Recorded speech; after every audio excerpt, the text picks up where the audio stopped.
naimbag abigat at tuyak likod ti balay mi. Ay, magtatagalog pala ako para maintindihan ng mga iba. Dito po ako sa likod ng bahay namin. Alam niyo po kasi, may binigay po sa akin na ayuda. Patapos na ang pandemic ng coronavirus na yan. Pero may dumating sa akin na ayuda. Alam niyo ba kung ano yung ayuda na sinasabi ko? Eto po, tignan nyo. Ayan, mga bakal. Kasi po nag-ayos yung kapitbahay sa bahay nila. Doon sa bakuran nila, ang dami pong ganyan. Binigay po sa akin. Sabi niya, kung gusto ko raw po, di kinuha ko na po. Yan, pwede po siyang ibenta. May bentahan, may junk shop po dito. Yan, ibebenta ko po yan. Mabigat po yan, tignan nyo guys. Yan, tatalian ko na po siya ngayon.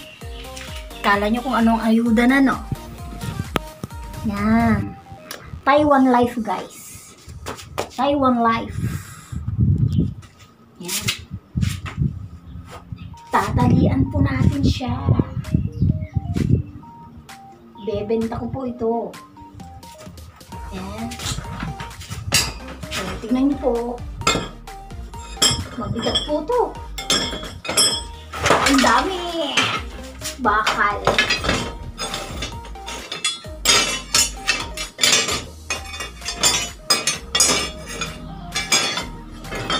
Sa Pinas guys, hindi ko naranasan ito. Talaga. Hindi ko talaga naranasan dito lang sa Taiwan. Magtanim.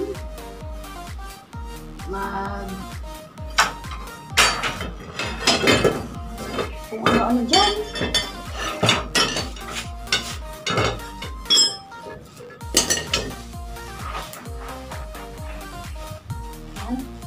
Yan lang kayo guys, tatalian ko to. Tapos, mamaya samahan nyo ako. Punta ko doon sa junk shop, ibebenta ko to.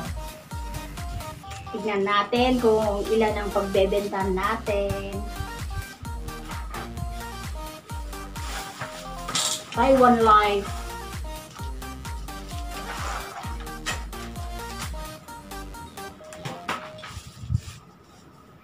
Dito lang sa Taiwan, ito nangyari sa akin. Pera to guys, kaya hindi naman nakakaya to. Hindi naman masama to, diba? Ba't tayo mahihiya? Pera na to eh.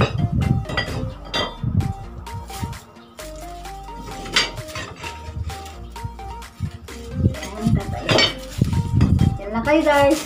Tatalian ko lang kung ibebenta ko.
guys,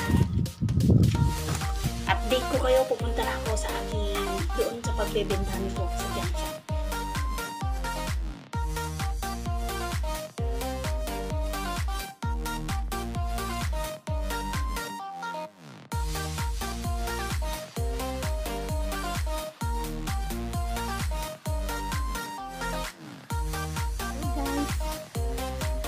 Magandang hapon.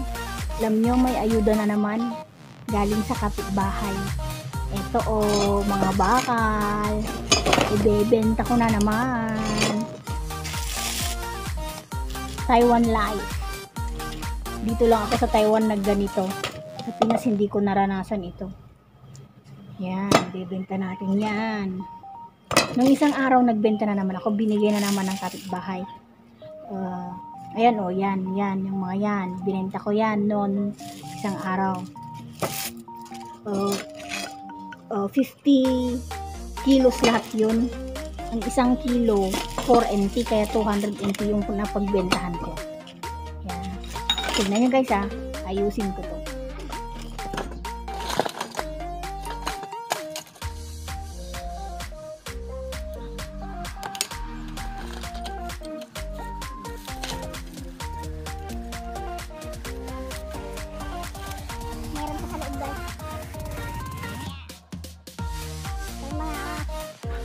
Dito dyan, sa mamsigan dito sa Taiwan.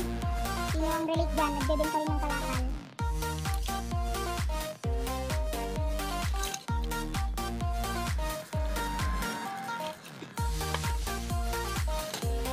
Yung mga iba dyan, siguro, nahihiya.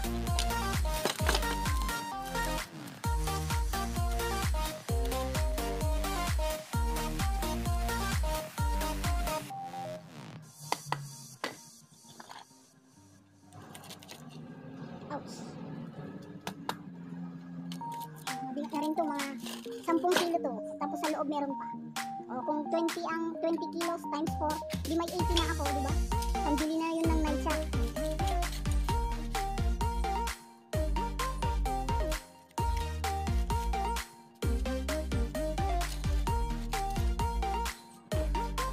Guys, kukunin ko lang yung sakyan ko, pupunta na ako, ibebenta ko to doon. Malapit lang yung junk shop. So guys, punta na ako. Ibebenta ko na tong mga bakal ko na ayuda ng kapitbahay. Ayan.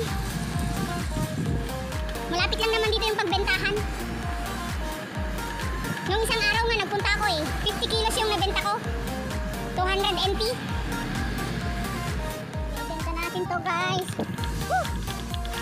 Taiwan Life. Buti na lang meron tong sakyan ni Lola Dito yung junk shop guys, dyan.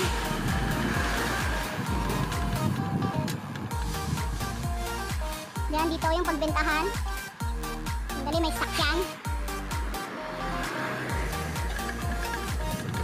Dito, kung saan ko ibebenta.